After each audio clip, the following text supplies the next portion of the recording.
How's it going, my dudes? This video's brought to you by Squarespace today. There's something about a good mystery that keeps us interested.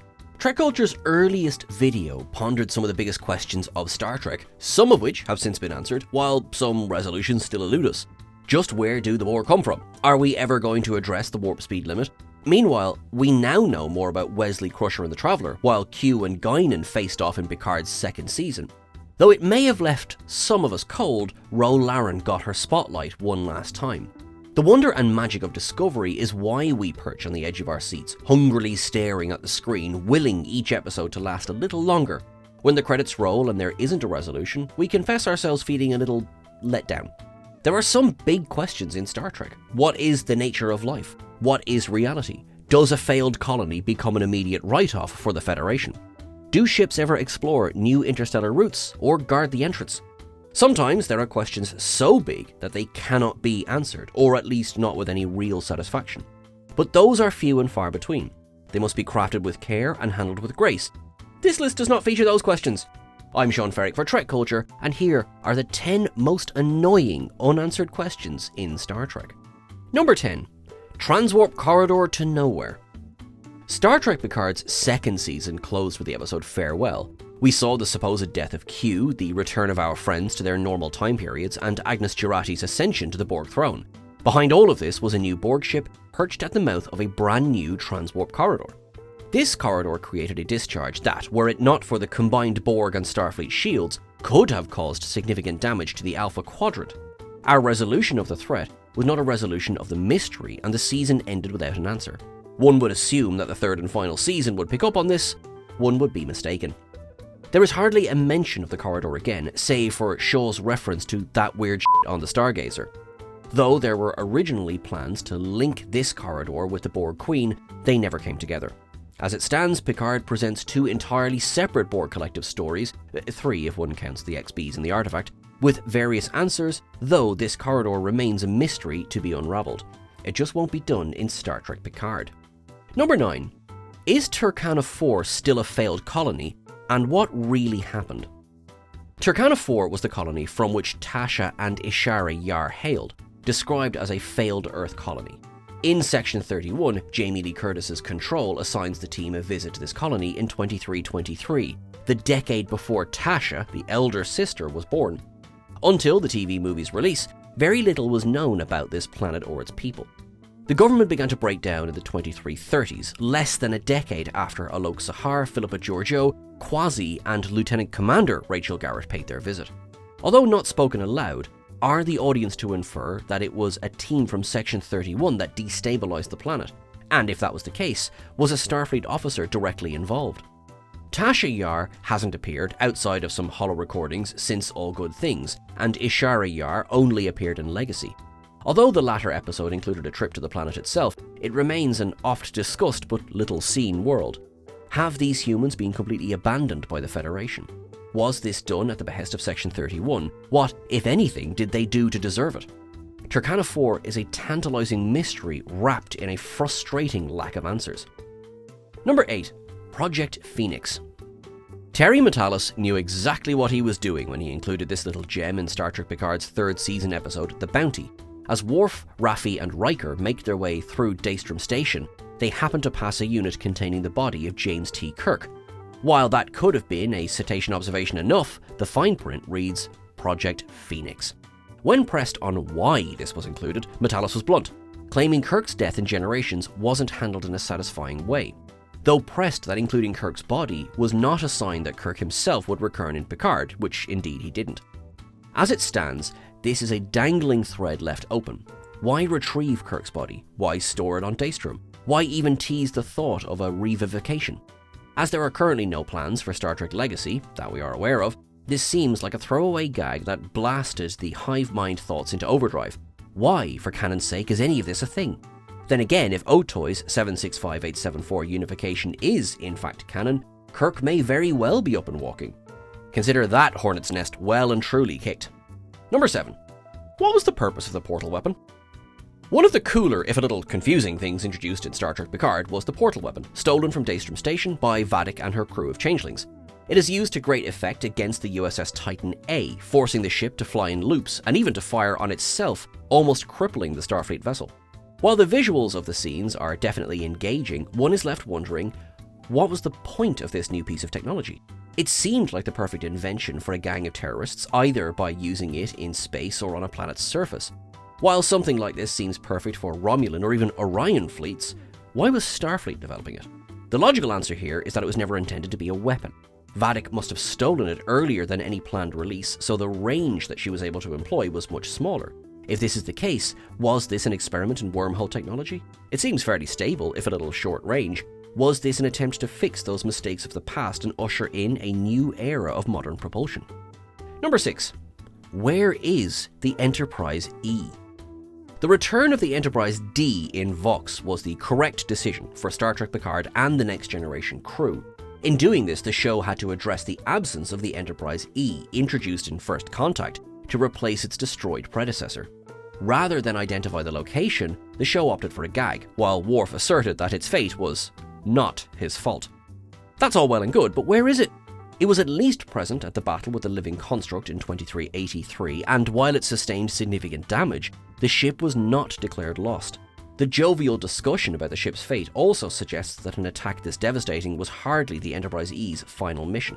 So, where is it? The question was left open in Star Trek Picard, but with it being an Enterprise, having a definite answer seems a prerequisite. The Enterprise B was given something of an ending via the literary universe, and so, it seems, may be the case with the E now too. Number 5. Who, where, and when were involved in the Temporal Wars? Broken Bow introduced the Temporal Cold War, a great series of conflicts that were fought through time. Over the course of Star Trek Enterprise's run, the audience was teased with more information, as well as future guys and space vampires, but the fighting was never really shown on screen. Jumping ahead, fittingly, to Star Trek Discovery's third season and beyond, it was revealed that the Temporal Cold War gave way to the Temporal Wars themselves, culminating in the Temporal Accords, banning time travel forever. While that made the USS Discovery's existence in the 32nd century a bit of a problem, it was a frustrating way to summarize the topic. We know Agent Daniels was involved. We know the Guardian of Forever, more on that later, was involved. We know the Nakul were involved. We know the Suliban were involved. We know the Sphere Builders were involved. After that, it becomes murky. How, too, does one fight across time? Would every battle undo any previous combat? How can one actually win a temporal war? It remains one of the most interesting and least defined conflicts in Star Trek's long history. Number 4. Why did Saavik stay behind? This is an entry of two halves.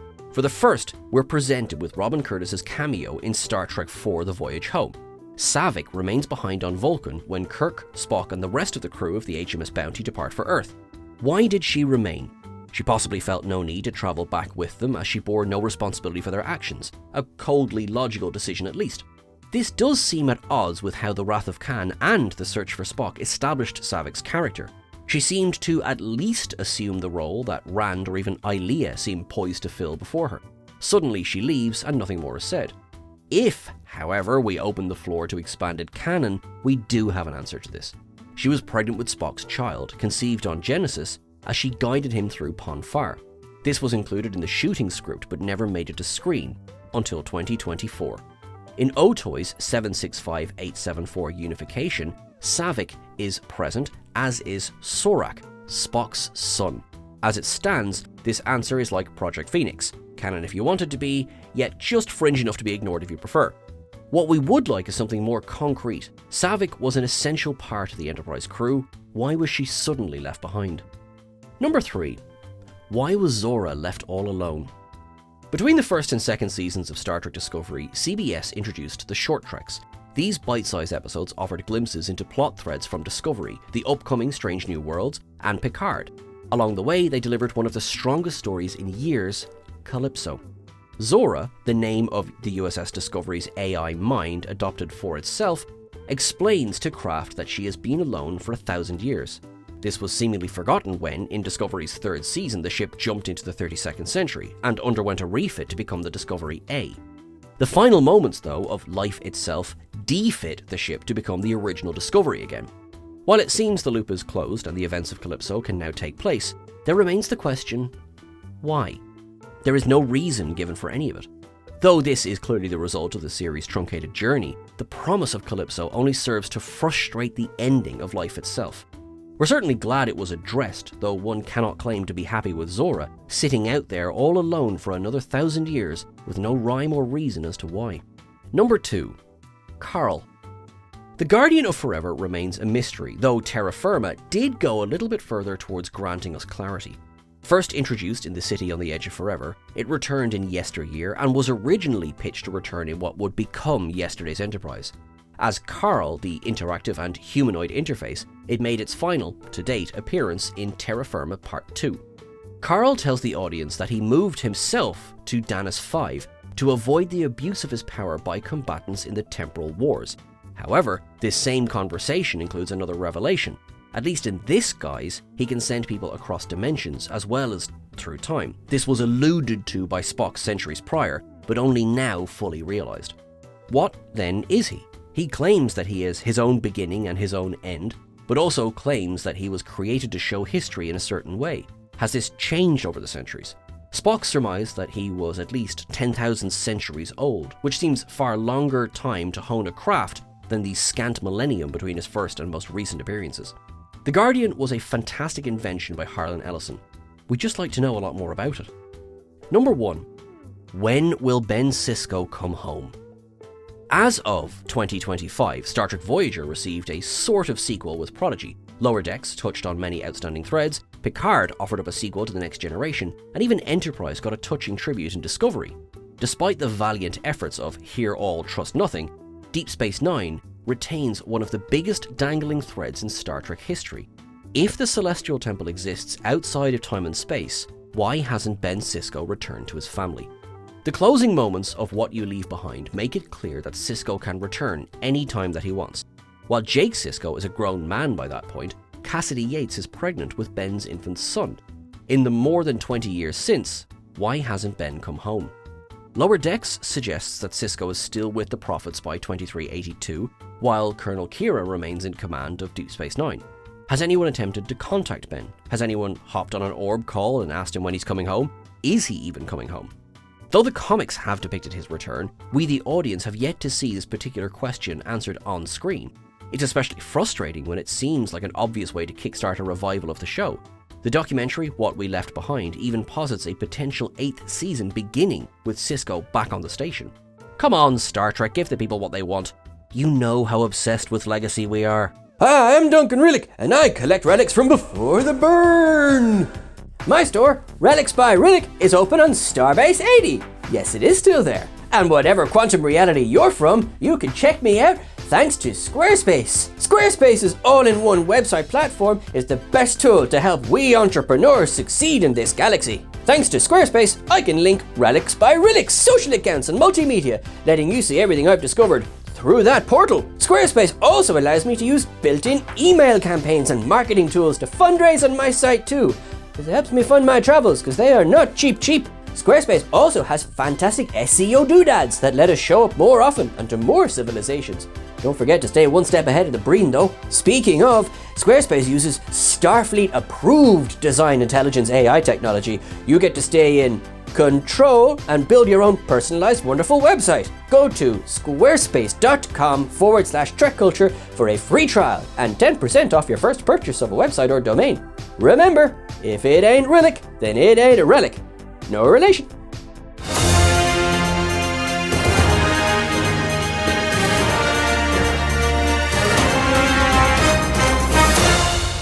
And that's everything for our list today, folks. Thank you so much. What other burning questions do you want to see answered? Let us know in the comments below. Please make sure you're following us on the various socials. We are at TrekCulture and we're at TrekCultureYT on Instagram. I've been at Sean Ferrick. Live long and prosper till I see you again. Look after yourselves, treat yourselves with kindness and those around you. Thank you very much.